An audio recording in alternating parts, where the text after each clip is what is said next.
почета приглашаются Ксения Тумашова, Московская область, Анна Краснова, Ульяновская область. На вторую ступень пьедестала почета приглашается спортсменка, представляющая Пермский край, Михнева Кристина. Победительницей в этой весовой категории стала представительница Воронежской области, кандидат в мастера спорта России Лачугина Мария.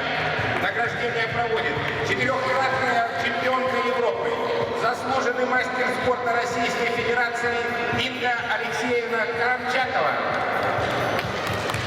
Бронзовые медали получают дипломы третьей степени Ксения Тумашова, Московская область, Анна Краснова, представительница Ульяновской области.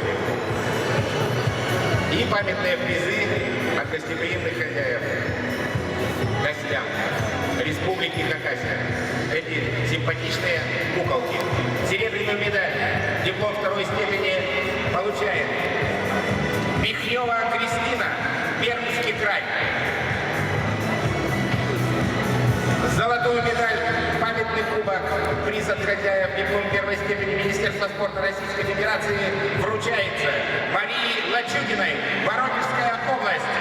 Мы приглашаем тренера Скоробогатова Евгения Дмитриевича получить награду за подготовку спортсменки, занявшей первое место на первенстве России среди девушек до 18 лет в 2016 году.